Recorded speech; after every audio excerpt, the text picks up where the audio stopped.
Hola hermanos, para mí es un gusto otra vez poder compartir la palabra del Señor en esta serie en la que estamos empeñados como iglesia, basados en la segunda carta del apóstol San Pablo a los Corintios. Hoy día vamos a centrar nuestra atención en el capítulo número 4 de esta segunda carta. Y quiero, por tanto, que mantengan allí abiertas sus Biblias. Voy a dar lectura a los versos, que no son muchos, son 18, que componen este capítulo. Les invito a que entonces escuchen o puedan seguir la lectura para luego orar al Señor. Dice así el Señor: por esto, ya que por la misericordia de Dios tenemos este ministerio, no nos desanimamos. Más bien, hemos renunciado a todo lo vergonzoso que se hace a escondidas. No actuamos con engaño ni torcemos la palabra de Dios. Al contrario, mediante la clara exposición de la verdad, nos recomendamos a toda conciencia humana en la presencia de Dios. Pero si nuestro evangelio está encubierto, lo está para los que se pierden. El Dios de este mundo ha cegado la mente de los incrédulos para que no vean la luz del glorioso evangelio de Cristo, el cual es la imagen de Dios. No nos predicamos a nosotros mismos, sino a Jesucristo como Señor. Nosotros no somos más que servidores de ustedes por causa de Jesús. Porque Dios, que ordenó que la luz resplandeciera en las tinieblas, hizo brillar su luz en nuestro corazón para que conociéramos la gloria de Dios que resplandece en el rostro de Cristo. Pero tenemos este tesoro en vasijas de barro para que se vea qué tan sublime poder viene de Dios y no de nosotros. Nos vemos atribulados en todo, pero no abatidos, perplejos, pero no desesperados, perseguidos, pero no abandonados, derribados, pero no destruidos. Donde quiera que vamos, siempre llevamos en nuestro cuerpo la muerte de Jesús, para que también su vida se manifieste en nuestro cuerpo. Pues a nosotros, los que vivimos, siempre se nos entrega a la muerte por causa de Jesús, para que también su vida se manifieste en nuestro cuerpo mortal. Así que la muerte actúa en nosotros y en ustedes la vida. Escrito está: creí y por eso hablé. Con ese mismo espíritu de fe, también nosotros creemos y por eso hablamos. Pues sabemos que aquel que resucitó al Señor Jesús nos resucitará también a nosotros con Él y nos llevará junto con ustedes a su presencia. Todo esto es por el bien de ustedes, para que la gracia que está alcanzando a más y más personas haga abundar la acción de gracias para gloria de Dios. Por tanto, no nos desanimamos. Al contrario, aunque por fuera nos vamos desgastando, por dentro nos vamos renovando día tras día, pues los sufrimientos ligeros y efímeros que ahora padecemos producen una gloria eterna que vale muchísimo más que todo sufrimiento. Así que no nos fijamos en lo visible, sino en lo invisible, ya que lo que se ve es pasajero, mientras que lo que no se ve es eterno. Oremos. Señor y Dios, tu palabra ha sido leída, va a ser predicada, Señor, y te rogamos que tu Santo Espíritu nos pueda auxiliar en esto. Lo pueda hacer conmigo, Señor, para que tu palabra sea fielmente predicada, para que todos seamos edificados por medio de ella, y también, Señor, para que todos nosotros podamos ponerla por obra, para honra y gloria de tu bendito nombre. Que la iglesia sea bendecida, Señor, que la iglesia sea fortalecida también con ello. Oramos en el nombre y por los méritos de Cristo Jesús. Amén. El título que lleva el mensaje de hoy día es el Evangelio de la gloria de Cristo. Y he querido poner 3 puntos para que revisemos este pasaje y en donde pongamos atención a cada uno de ellos. El primero tiene como un subtítulo la gloria del Evangelio, que es la gloria de Cristo. En el segundo término, el tesoro que encontramos y que es el Evangelio. Y en tercer y último punto, la esperanza que tenemos en él, en el Evangelio. Sin la idea de alargar el mensaje de hoy, recordaba mientras lo preparaba y esperaba que no fuese muy extenso, porque hay mucho que escudriñar aquí, hay muchas verdades que están insertas acá, y me acordaba de Eutico, que cayó desde la ventana en el aposento alto y que gracias a Dios, ¿no es cierto?, fue rescatado ahí y aparentemente resucitado por el apóstol Pablo. Espero que ninguno de los que esté escuchando este mensaje le suceda a ellos. Se quedó dormido Eutico, porque dice la escritura ahí en Hechos capítulo 20, creo, que alargó el discurso del apóstol Pablo hasta la medianoche, no aguantó el sueño, ¿verdad?, este hombre, y cayó. Bueno, dice la escritura, dice esta carta, y especialmente en esta sección, en el capítulo 4, que el apóstol Pablo comienza ligando la idea que ya venía del capítulo anterior, entendiendo que sabemos que una carta no está dividida en capítulos y menos en versos, y una de las tantas secciones en la escritura donde no cuadran los capítulos o de alguna manera están un tanto forzados los capítulos con las ideas, es la que encontramos acá. Pablo está hablando de su ministerio, está diciendo y está exhortando a sus oyentes a que su ministerio busca la gloria del Señor. Y esa gloria, la gloria de Cristo, la gloria del Señor, está inserta en el Evangelio, está inserta en lo que Él proclama, en lo que Él enseña. Y este Evangelio, al fin y al cabo, lo que hace es transformar la vida del hombre, y como consecuencia de ello, como lo expresa el capítulo anterior en el verso 18, refleja la gloria del Señor y va siendo transformado a la imagen de Cristo. Este ministerio tan alto, lejos de desanimarlo, lejos de tomar esto como una carga y de amilanarlo, lo que hace en el apóstol es animarlo más aún, y no solo a él, sino a todos quienes forman parte de su pueblo, a todos los que forman parte de la iglesia. Y eso es lo que quiere expresar el apóstol aquí en esta parte de la carta. No hay lugar a dudas, y lo hemos visto en las mismas cartas del apóstol, que él tenía opositores. Los tenía también en Corinto. Y sabemos que no solamente en Corinto, sino que en varias de las regiones en donde había fundado o había plantado iglesias. Podemos recordar la iglesia de Galacia, en donde había podríamos decir, una fuerte oposición ahí de los judaizantes que estaban buscando hacer un gallito con Pablo y con su liderazgo con respecto a qué sucedía en la iglesia, y especialmente con la doctrina de la justificación, y apuntando, ¿verdad?, a que era necesario cumplir la ley también para la salvación. No era el caso ese doctrinalmente de lo que sucedía en Corinto, pero aquí también presenta una defensa de su ministerio, una defensa de su apostolado, que también está vinculado con un trabajo pastoral, mostrando, ¿no es cierto?, aquí el apóstol su proceder sin atacar a sus oponentes de manera directa. Por eso que usa estas expresiones. Por esto, ya que por la misericordia de Dios tenemos este ministerio, no nos desanimamos. Más bien, hemos renunciado a todo lo vergonzoso que se hace a escondidas. Y dice, no actuamos entonces con engaño.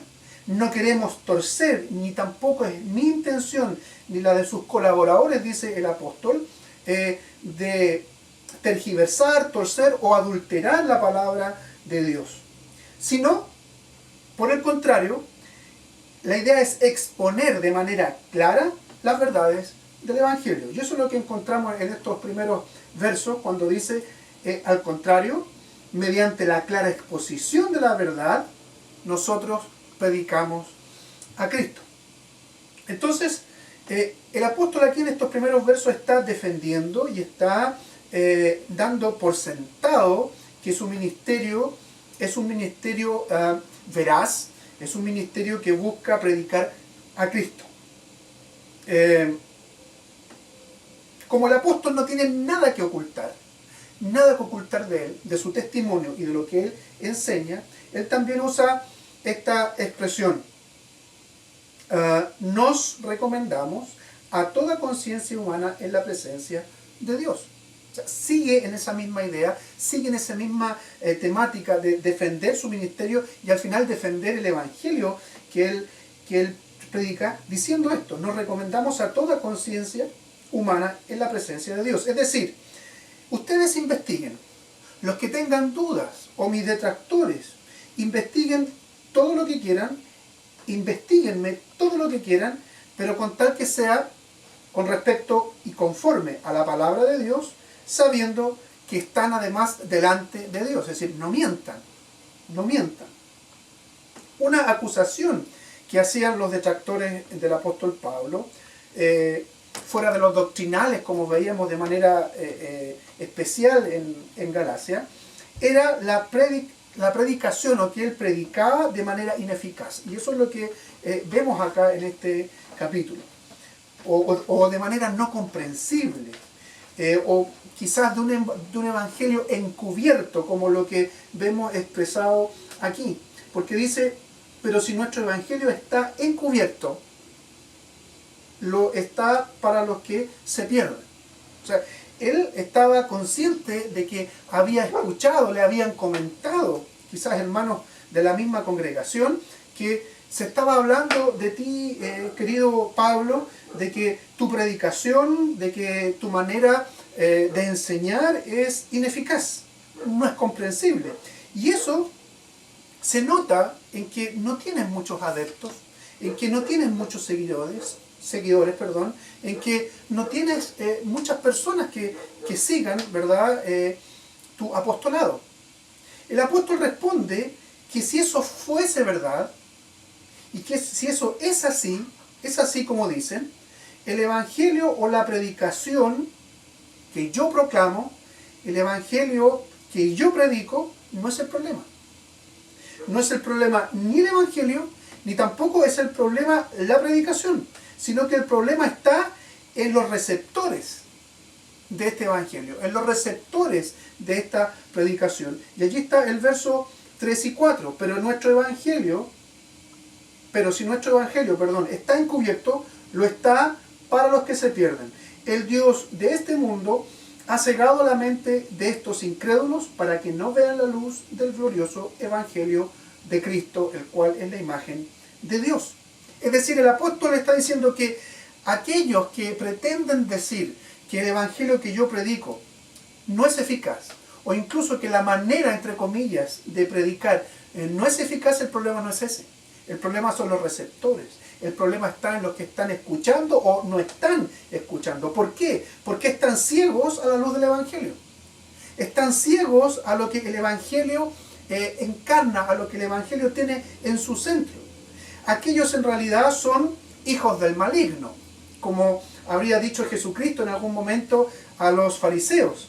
Y dice el apóstol que el Dios con minúscula, el Dios de este mundo, solo lo pueden seguir quienes son sus hijos. El Dios de este mundo, que es Satanás, tiene controlado a quienes son sus hijos. Estos son incrédulos. Estos incrédulos, dice el apóstol Pablo, han sido cegados y siguen ciegos. Así como predicaba Jesucristo y decía que los fariseos eran ciegos que guiaban a otros ciegos, no puede un incrédulo llevar a alguien a Cristo, llevar a alguien al Evangelio, llevar a alguien a la luz. Alguien que está en tinieblas no puede llevar a otro a la luz. Estos estaban ciegos y son incrédulos. Y estos incrédulos podían ser de dos condiciones o de dos clases. Judíos que rechazaban a Cristo como el Hijo encarnado de Dios, como el Dios encarnado, o simplemente gentiles que rechazaban el Evangelio. Al contrario de esto, dice el apóstol, quienes somos de Cristo, esta está la idea que está allí, quienes somos de Cristo, no solo tenemos la dicha, el gozo, la bienaventuranza de contemplar la gloriosa obra de Cristo, sino que también reflejamos esa gloria en nuestra vida. Es decir, Él es luz y nosotros somos luz del mundo. Y eso es lo que dice allí en la segunda parte del verso 4, para que no vean la luz del glorioso evangelio de Cristo, el cual es la imagen de Dios. Al contrario de los que están cegados, al contrario de los que están dominados por el maligno, quienes no estamos allí, quienes no estamos en esa condición y por lo tanto somos bienaventurados, nosotros hemos visto la luz del glorioso evangelio de Cristo. Y aquí está la idea, ¿verdad?, del título, que es el glorioso evangelio de Cristo, o como dijimos, el evangelio de la gloria de Cristo.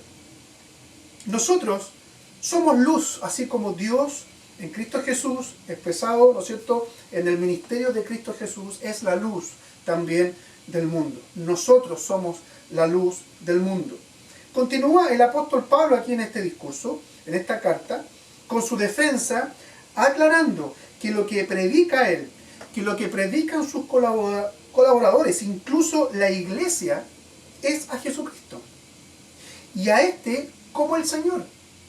Y que era algo muy osado en el tiempo en el que vivía Pablo, en el que la iglesia estaba surgiendo acá, en donde el emperador, en donde el César era el Señor. Ellos predicaban, el apóstol predicaba, ¿no es cierto? Y por eso sufrió, como lo vamos a ver más adelante, por esta causa sufrió penalidades, por esta causa sufrió en carne propia, lo que significa ir en contra de la cultura imperante, de las ideas de la cultura imperante, de la religión que implica y que implicaba esa cultura. Yo predico a Jesucristo. Mis colaboradores predican a Jesucristo. La iglesia debe predicar y predica al Señor. Por esta causa, agrega el apóstol, nosotros somos servidores de ustedes.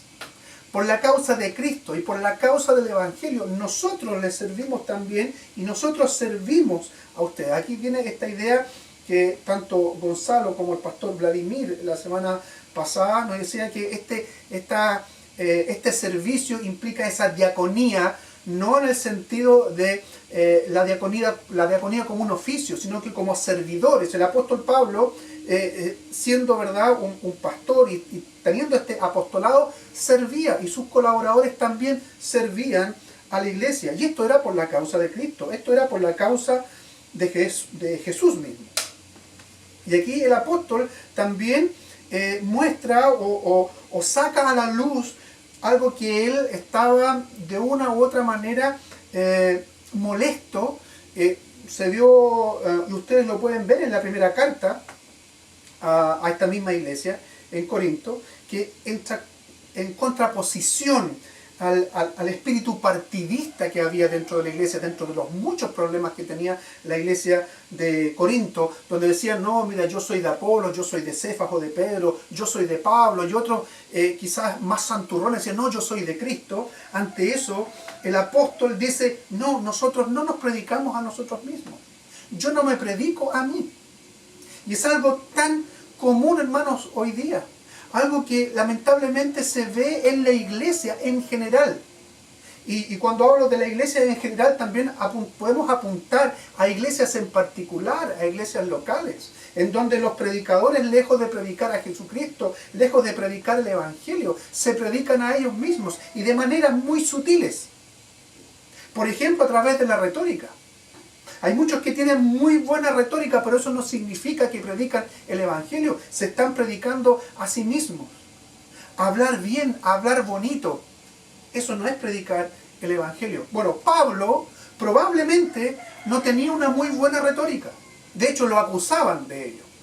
Habían personas que probablemente también infiltrados en la iglesia, aquellos que los criticaban, los judaizantes, tenían mucha mejor retórica que el apóstol Pablo. Y por eso le decían que su ministerio era ineficaz. El Señor no nos manda a tener una buena retórica, y el Señor no nos pide que tengamos una buena retórica, sino que lo que pide y lo que demanda especialmente de quienes predicamos la palabra del Señor quienes estamos abocados a la predicación del Evangelio como tal, dispuestos solamente a aquellos, los que somos pastores, los que son presbíteros, especialmente quienes también la iglesia nos sustenta para ello. No es hacer retóricos, sino a que predicar la verdad, sino a predicar a Cristo, sino a predicar el Evangelio para que la iglesia sea fortalecida a través de ello. Y si alguno tiene buena retórica, amén. Qué bueno que así sea.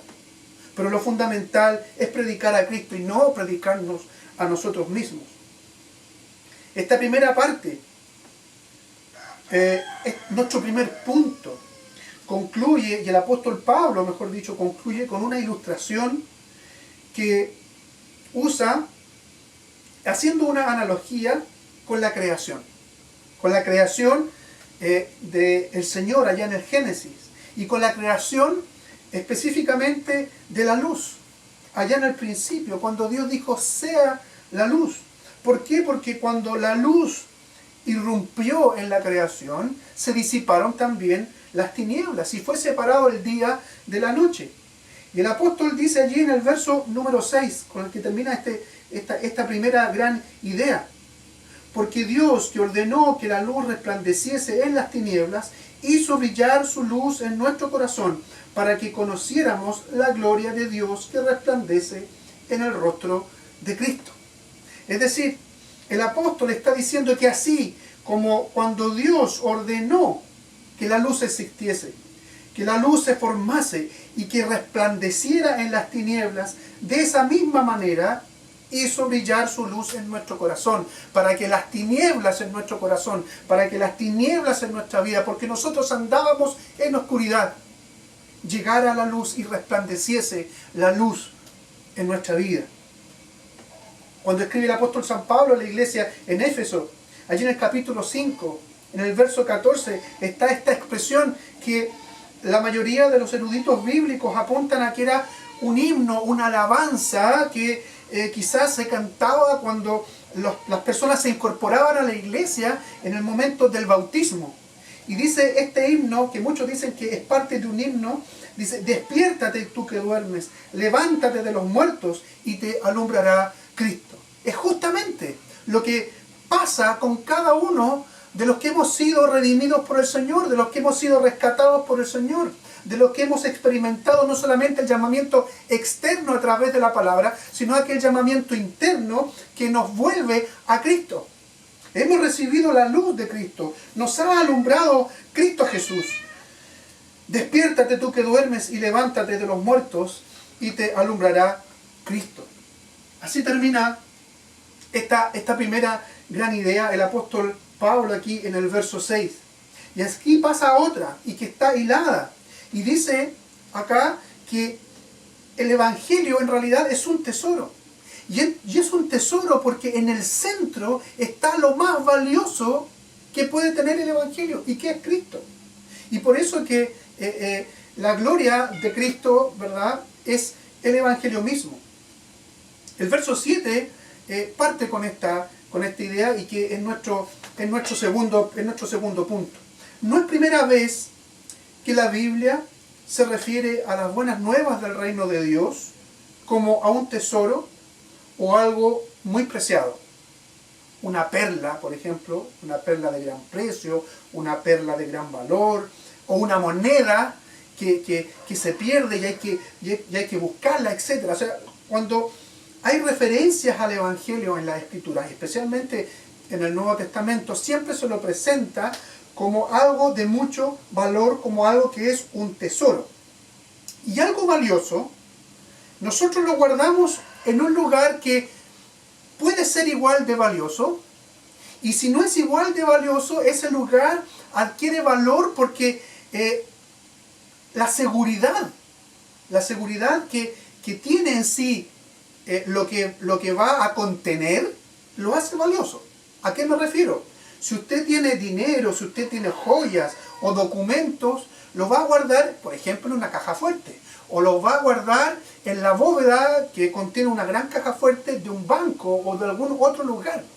Es decir, cuando usted considera algo valioso, o lo guarda muy bien en un lugar que es valioso, se hace valioso porque está guardando algo valioso, o lo guarda en un cofre que puede ser de un muy buen material, o en algún lugar que es lo más seguro posible. Algo valioso lo guardamos en lugares igual de valiosos, como le digo, o por lo menos en un lugar lo más seguro posible. Sin embargo, lo que vemos acá, y la idea que está expresando el apóstol Pablo y comienza, ¿verdad?, a desarrollar, nos encontramos con algo muy extraño. Porque él dice que este tesoro está guardado en vasijas de barro. ¿A quién se le va a ocurrir guardar un tesoro en algo que es muy frágil? En algo que se quiebra además fácilmente. Es muy extraño. Pero esta ilustración tiene un propósito, tiene un porqué. Y que es importante, si no descubrirla, recordarla. Porque esta ilustración tiene como propósito final que se vea qué tan sublime poder tiene Dios, qué tan sublime y gran poder viene de Dios y no de nosotros mismos. Y esto tiene que ver con lo anterior, con lo que el apóstol decía: nosotros no nos predicamos a nosotros mismos, sino que predicamos a Cristo. Allí está el valor. El valor está en Dios, el valor está en el Verbo encarnado. El valor no está en el predicador. El valor no está en la iglesia misma, sino quién es el Señor de la iglesia. Lo que debemos valorar, como también el Evangelio nos expresa, no tenemos que valorar las bendiciones, sino que acudamos a quien da las bendiciones. Entonces el apóstol aquí comienza esta segunda idea dentro del discurso en este capítulo, que dice en el verso 7, pero tenemos este tesoro en vasijas de barro. ¿Y cuál es el propósito? Para que se vea qué tan sublime poder viene de Dios y no de nosotros. Entonces, un tesoro guardado en algo que es débil, tiene la idea de mostrar algo que es fuerte. Es decir, aquí Pablo está jugando con contrastes y está enseñando también a la iglesia, y nos está enseñando la palabra del Señor también a nosotros hoy día, a través de este apóstol inspirado que dejó estos documentos, dejó esta palabra del Señor inspirada para nosotros, diciendo: mira, fíjate que hay un tesoro. Y fíjate que este tesoro, en contraposición y en contraste, está guardado en vasijas de barro. Un tesoro que brilla, que es el Evangelio. Porque Cristo está en el centro del Evangelio. Porque es la luz del Evangelio. Versus algo opaco como es la greda y algo sin valor como es la greda. ¿Usted ha visto la greda brillar alguna vez? No así el oro, que brilla. No así la plata, que también brilla. Y le pasamos, ¿verdad?, algunos productos para que brille el oro, para que brille la plata. Pero no podemos hacer eso con la greda. No podemos hacer eso con el barro cocido. No va a brillar. Y por eso el apóstol Pablo está haciendo esta ilustración, está presentando esta ilustración para hacer este contraste. Porque ese tesoro implica el poder de Dios, como dice el verso 7. Y esas vasijas de barro que somos nosotros mismos, refleja nuestra debilidad, la debilidad humana. Pero cuán glorioso, hermanos amados, es este Evangelio. Son estas buenas noticias, que nosotros, siendo débiles, representando en la vida de la humanidad misma debilidad, el Señor puede depositar un tesoro en tu vida. Un tesoro dentro de ti, que es el Evangelio, pero además es Cristo mismo habitando a través de su Espíritu en tu vida, en la vida de la iglesia. Un adagio rabínico entre judíos, con mucha razón, dice: es imposible guardar el vino en vasijas de oro o plata, pero sí se puede en el más humilde de los contenedores, es decir, en vasijas de arcilla. De este modo, semejante, las palabras de la ley, decían los rabinos, solo las puede guardar el que sea el más humilde. ¿Acaso no somos llamados a la humildad? ¿Acaso no somos llamados a ser receptores del Evangelio de Jesucristo, de la palabra del Señor, para poder llevarla a otros, atesorarla, pero para llevarlas a otro y compartirlas con otros. A propósito de las vasijas, esto quizás para los más citadinos no sea conocido. Los que puedan salir fuera de Santiago, especialmente en séptima región, octava región, todavía se usa mucho de vinificar el vino en vasijas de greda, en las famosas tinajas. Si ustedes van en el sector de la séptima región, casi en el límite con la octava, de Cauquenes al interior, Portezuelo, ustedes verán allí cómo se fabrica el mejor vino pipeño de Chile. ¿Y está dónde? En vasijas de greda. Si tienen la oportunidad, cuando el Señor nos la dé otra vez, de poder viajar, después que, si Él quiere, termine esta situación tan complicada que estamos viviendo y tiene la bendición de visitar esa zona, acuérdese del pastor Jan, acuérdese del pastor David, y visite esa zona y busque pipeño o busque chicha, están guardadas allí. Exquisita, se la recomiendo. Bien, este tesoro, sigue el apóstol Pablo, especialmente ahí en el verso 8 y 9, este tesoro es apreciado por muchos, pero también es odiado por otros tantos.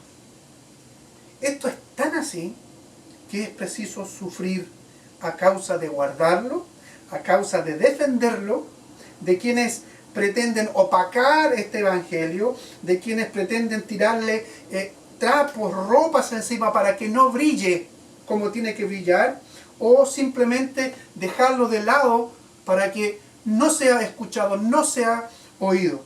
Por eso están las expresiones aquí del apóstol en estos dos versos, en el verso 8 y 9, que nosotros por causa de Jesús, por causa de este servicio y por causa del Evangelio, somos atribulados, podemos estar perplejos, ser perseguidos, ser derribados. Voy a leer de nuevo el verso 8 y 9.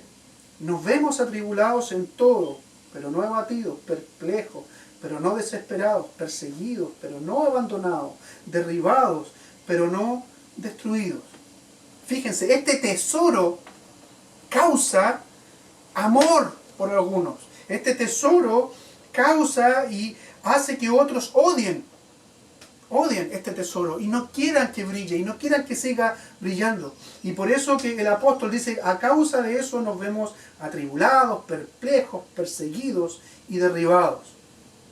Y cuando dice atribulados, es interesante, dice que es en todo, no en algunas cosas. Es decir, nos podemos ver afligidos, doloridos en todo. Físicamente, mentalmente, espiritualmente, socialmente, rechazados o apuntados.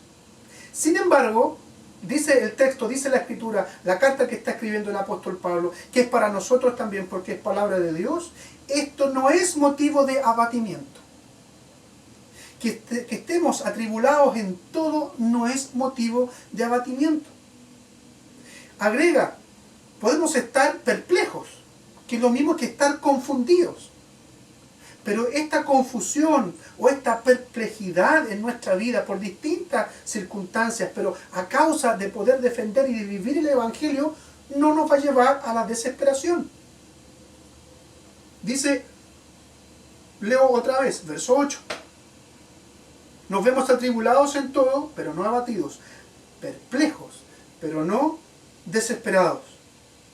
A pesar, dice después, a pesar de ser perseguidos, porque dice perseguidos, pero no desamparados, a pesar de experimentar persecución, de experimentar ciertos grados quizás de persecución hoy día, es muy distinto el ambiente en que estamos o nos vemos envueltos al ambiente en que se veía envuelto el apóstol Pablo. Pero sí podemos sufrir cierto tipo de persecución. Y a pesar de experimentar aquello, a pesar de experimentar persecución, no estamos solos. Es decir, no estamos desamparados. ¿Por qué? Porque Dios está con nosotros. A eso se está refiriendo el apóstol Pablo cuando dice no desamparados. No quiere decir que estemos juntos a otros, sino que a otro. Y ese es Dios. Y esto nos debe hacer recordar, y a mí me hizo recordar mientras preparaba el mensaje, y lo dejé escrito aquí ese hermoso salmo, quizá uno de los preferidos por todos los cristianos, que Jehová es mi pastor, y dice, nada me faltará. Pero en el original nosotros podríamos leer de esta manera, Jehová es mi pastor, no me faltará. Es decir, no me faltará Él. Y por eso que no estamos desamparados, podemos ser perseguidos, pero Él está con nosotros, porque el pastor, el gran pastor, no me faltará. Y termina esta idea, ¿verdad?, del abatimiento, o de la tribulación, de la perplejidad, diciendo, podemos ser derribados, pero no destruidos. Es decir, muchas veces hemos caído a la lona, hablando en un término pugilístico o boxeril, y muchas veces vamos a poder seguir y vamos a estar expuestos a caer a la lona. Sin embargo, no va a ser un knockout, ¿no? ¿Por qué? Porque estamos seguros de esto, que el Señor nos hará perseverar, y nos hará perseverar hasta el fin. La palabra del Señor nos recuerda, creo que en Filipenses, que el que comenzó en ti la obra la va a perfeccionar hasta el día de Jesucristo. El que comenzó la obra en ti, el que comenzó la obra en la iglesia en general, como cuerpo de Cristo, como comunidad, la va a seguir perfeccionando. El que comienza, y ese que comienza es Cristo Jesús, a través del Espíritu Santo nos va a hacer perseverar, y eso lo va a hacer hasta concluir aquella obra. Y luego, entre los versos 10 al 12, el apóstol explica cómo este tesoro del Evangelio de Cristo se encarna en su propia vida, se encarna en la vida de sus colaboradores, y esto para bien de la iglesia. Y eso implica, como vimos antes, sufrir, pero no sin esperanza, que es la que expresa, y a la esperanza que se refiere luego en los versos 13 al 15, ¿verdad? Y la redondea hablando allí de la resurrección. Entonces, el relato de la carta muestra que la muerte, el relato de la carta en esta parte, muestra que la muerte era una continua compañera de viaje del apóstol. Sin embargo, también la vida de Jesús lo era. Es decir, el Señor resucitado fortalecía al apóstol, renovando continuamente su vida. Y es lo que sucede no solamente con el apóstol, sino que con cada uno de nosotros hoy día, con la iglesia el día de hoy. El Señor resucitado fortalece la vida del cristiano, fortalece y nos renueva continuamente. Así como enseñaba y escribía también el apóstol a la iglesia en Colosas. En la carta a los Colosenses capítulo 3, el verso 10 nos dice que el nuevo hombre, el cual conforme a la imagen del que lo creó, se va renovando hasta el pleno conocimiento. De eso estaba seguro el apóstol. De eso hablaba también continuamente el apóstol. Esta gran idea del tesoro del Evangelio y de los costos asociados a él, lo termina el apóstol Pablo hablando sobre su esperanza y sobre la esperanza de la iglesia, sobre la esperanza del cristiano, entre los versos 13 al 15. Y aquí está la idea de la resurrección. Y lo hace iniciando con esta expresión: escrito está. Creí y por eso hablé. Y que cuando uno lo lee parece algo muy complicado de entender. A primera vista uno no sabe a qué apunta, a qué se refiere el apóstol Pablo aquí.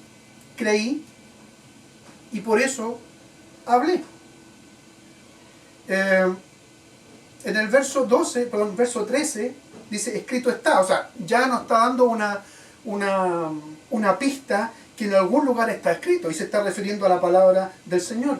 Y las Biblias hoy día nos ayudan mucho a esto con las notas a pie de página o las concordancias. Y esto nos lleva al Salmo 116, verso 10.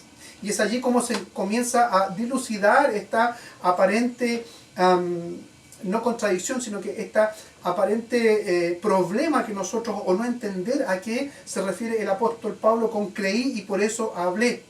El Salmo 116, el verso 10, la Nueva Versión Internacional dice: aunque digo, me encuentro muy afligido, sigo creyendo en Dios.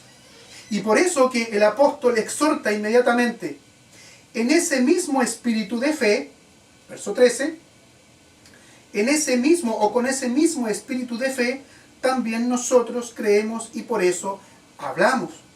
Es decir, el apóstol está exhortando, diciendo, con el mismo espíritu de fe del salmista, con el mismo espíritu de fe del autor del salmo, con el mismo espíritu de fe de esa palabra inspirada en este salmo, con esa misma seguridad, sigamos nosotros, dice el apóstol, sigan ustedes, iglesia. La palabra del Señor nos dice a nosotros, me puedo ver muy afligido, pero sigo creyendo en Dios. La iglesia hoy día se puede ver muy afligida, pero el Señor la sostiene y debemos seguir manteniendo nuestra fe, confiados en el Señor. ¿Por qué? ¿Cuál es la razón? ¿Cuál es la razón de la confianza? Porque sabemos que nuestra esperanza incluye resurrección. Nuestra esperanza incluye vida eterna. ¿Y qué implica esto? Al menos tres cosas. Y eso es lo que está allí, ¿verdad? Enseguida en el verso 15. Lo que queda del 14 y el verso 15. Al menos tres cosas. ¿Qué significa esto de la esperanza? Significa bienestar para la iglesia, significa más gracia salvadora y por lo tanto más personas que van a acudir a los pies de Cristo y van a ser partes, integrados como parte del pueblo de Dios. Y esto va a redundar en tercer punto a una alabanza y a más alabanza para la gloria de Dios. Eso es lo que está expresado ahí en el verso 15. Y antes estaba esta idea, pues, el verso 14, sabemos que aquel que resucitó al Señor Jesús, nos resucitará también a nosotros con Él, y nos llevará junto con ustedes a su presencia. Y todo esto es por el bien de ustedes, para que la gracia que está alcanzando a más y más personas haga abundar la acción de gracias para la gloria de Dios. Entonces esta seguridad que podemos tener a pesar de la aflicción, y esto que es parte de este tesoro que está, del cual está hablando el apóstol, podemos confiar y debemos confiar porque hay vida eterna y porque hay resurrección. Insisto, y esto implica bienestar para la iglesia, esto implica más gracia salvadora, más personas que se incorporan a la iglesia, más personas que son redimidas, y esto necesariamente va a implicar más alabanza para la gloria de Dios, porque habrá más adoradores que la adoren en espíritu y en verdad. Y a propósito del tesoro, del cual está hablando el apóstol, ¿acaso usted no guardaría y no atesoraría algo que es de sumo bienestar para su vida? Algo que es de sumo bienestar para la vida de su familia. Algo que es de sumo bienestar para la vida de los suyos, de los más cercanos. ¿Acaso usted no guardaría como tesoro algo que puede alcanzar a otros y salvarles la vida? Y yo pensaba en esto.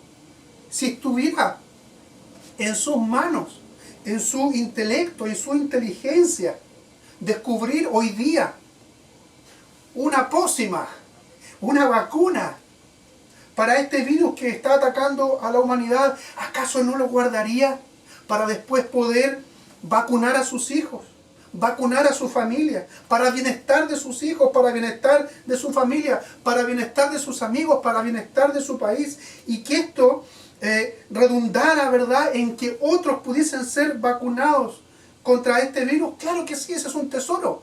Y sería un tesoro para usted. Y además esto redundaría en su propia gloria, ¿verdad? Porque usted sería reconocido. ¿Cuánto más el Evangelio, hermanos amados?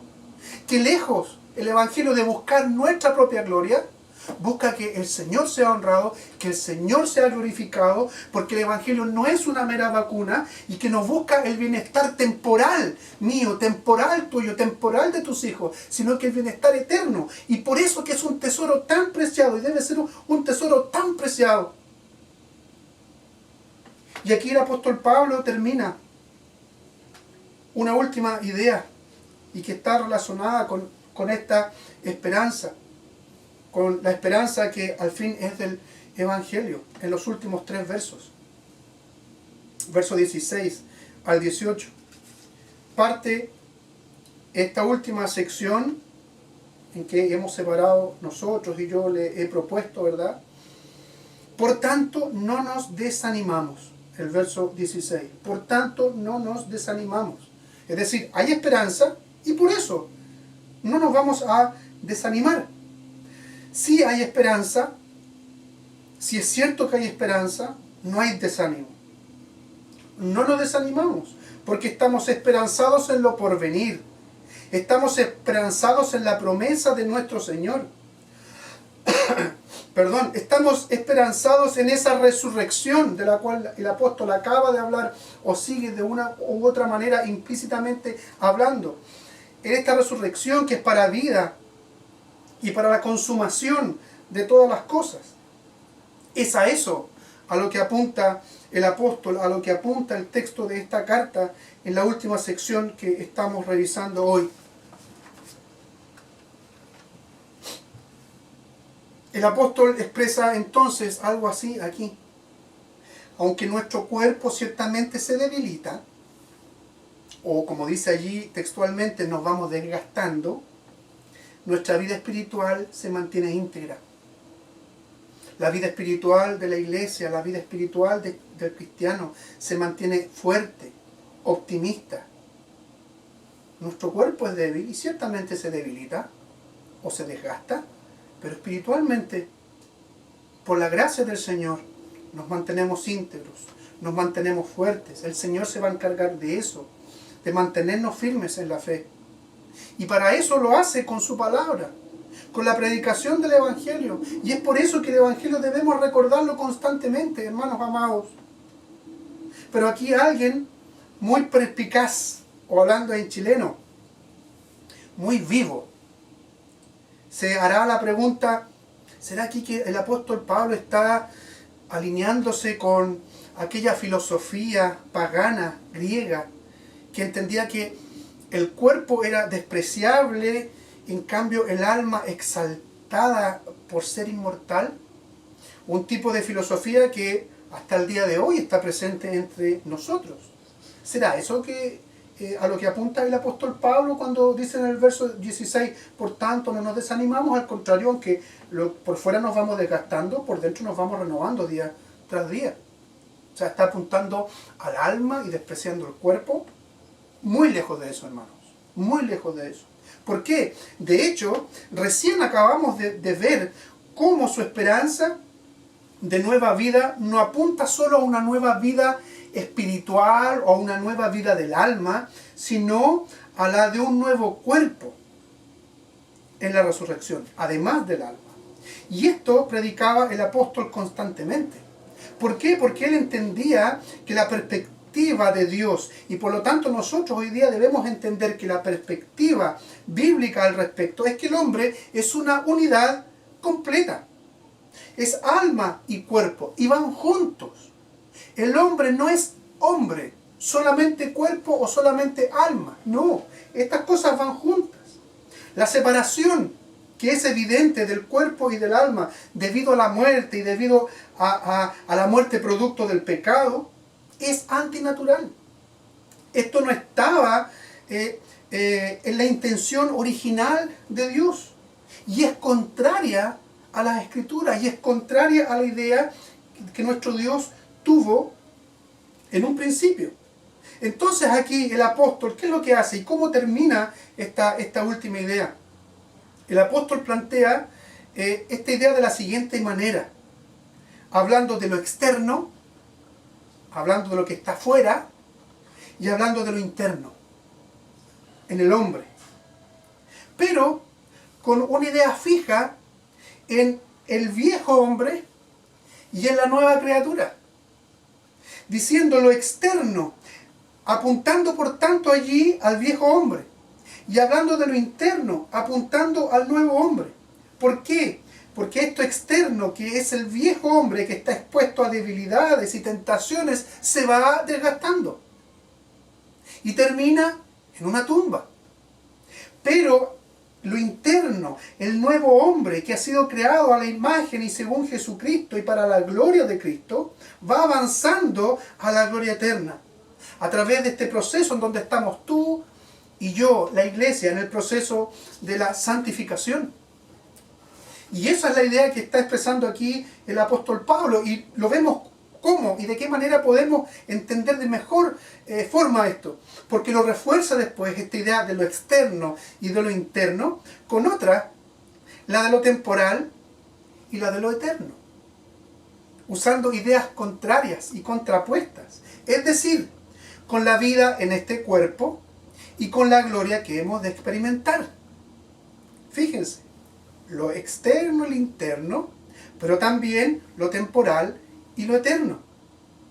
Los sufrimientos, dice el apóstol Pablo, en esta vida, en este cuerpo, son pasajeros, son efímeros, pero la gloria es eterna, no termina nunca.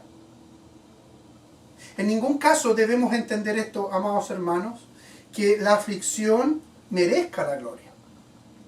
Y hay muchos que se equivocan en esto, porque piensan que buscando aflicciones pueden tener derecho a la gloria. No, y esto no es así. Eso sería autojusticia, o eso sería salvación por obras. Es Dios quien interviene aquí. Es Dios quien, por un lado, permite que la aflicción visite nuestra vida, o directamente nos aflige para que ello redunde en nuestra futura gloria eterna. Recordemos que el Evangelio nos dice que el camino es estrecho, y eso no significa que sea fácil. Yo no sé si usted ha tenido la oportunidad de caminar por senderos estrechos, sobre todo en estos senderos que de pronto hay para hacer trekking, que son estrechos y donde hay espinas allí. Y uno muchas veces se rajuña o se resbala en el camino. El camino es estrecho, está lleno de dificultades, pero sabemos a dónde lleva. Contrario a lo que el hombre sin Dios piensa y el hombre sin Dios confiesa. No, yo voy por un camino que lleva a la vida eterna. Pero dice la Escritura que el fin es camino de muerte. Hay camino que al hombre le parece recto, pero su fin es camino de muerte. Nosotros vamos por un camino estrecho, que es difícil. Está lleno de dificultades porque estamos luchando con los restos de nuestra vieja criatura. Y que se va desgastando, dice el apóstol. Pero por dentro se va renovando y por dentro va avanzando, no va retrocediendo, no va desgastándose, sino que va apuntando a esa gloria eterna. Es lo que San Agustín decía también, expresando algo similar. Más vale cojear en el camino, refiriéndose a este camino estrecho, que correr fuera de él. Más vale arrastrarse, cojear en el camino estrecho, que correr fuera de ese camino por un camino pavimentado, por un camino sin dificultades. Por eso viene el consejo en el verso último.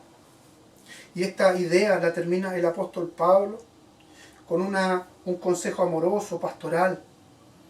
Y viene esta invitación a centrar nuestra atención en lo invisible, en lo porvenir. Fíjense todas estas ideas, en lo que esperamos, ya que así vamos a minimizar nuestras dificultades y maximizar la gloria eterna. Fijarse o poner atención en lo invisible en vez de lo que vemos. Poner nuestra vista en lo interno y no en lo externo. En lo eterno y no en lo temporal. Son ideas que ocupa el apóstol Pablo para animar a la iglesia. Son ideas que con las cuales el Señor inspiró al apóstol Pablo para que nosotros también seamos animados hoy día. El Señor, queridos, sabe que nosotros frecuentemente padecemos experiencias dolorosas. Eso no lo es ajeno al Señor. A veces, por años, vivimos experiencias dolorosas. Y cada cierto tiempo nos hacemos, o mejor dicho, le hacemos la pregunta al Señor. Y vamos delante del Señor y decimos, ¿por qué tengo que sufrir? ¿Por qué tengo que sufrir? ¿Por qué somos nosotros los que debemos sufrir? Y esto tampoco lo ignoraba el apóstol Pablo. Y por eso que está aquí aconsejando y está de esta manera también amando a la iglesia, infundiendo aliento a la iglesia. Y el Señor no lo ignora, como les digo, el Señor no lo ignora, y por eso que está esta palabra para nosotros también hoy.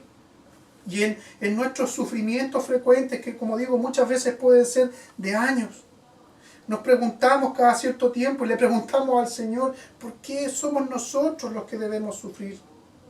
Es por eso que en una actitud pastoral aconseja amorosamente aquí la palabra del Señor, el apóstol Pablo, como lo hiciera también en las palabras similares a la iglesia de Colosas, en el capítulo 3, Colosenses 3, versos 1 y 2.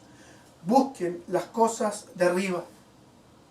Concéntrense o concentren su atención en las cosas de arriba, en las que son eternas, porque las que vemos son momentáneas. Hermanos, está esta figura que está allí, ¿no es cierto?, en los evangelios. El que pone la mano en el arado no mira hacia atrás. El que pone la mano en el arado siempre está mirando adelante por dónde va el surco, y para que el surco quede bien hecho. O esta otra, que el que corre tiene puesta su vista en la meta. El atleta no está pensando en de dónde salió, sino que hacia dónde va. El cristiano lo mismo. ¿Dónde debe estar puesta tu mirada? ¿Dónde está puesta mi mirada? ¿Dónde está puesta la mirada de la iglesia? En la meta. Y nosotros tenemos que mirar eso y tenemos que concentrarnos en eso. Eso hará que, como decía o como expresaba de alguna manera el apóstol, nosotros minimicemos nuestras dificultades, pero hagamos que sean excelsas, ¿verdad?, aquellas cosas que nos esperan en la gloria eterna.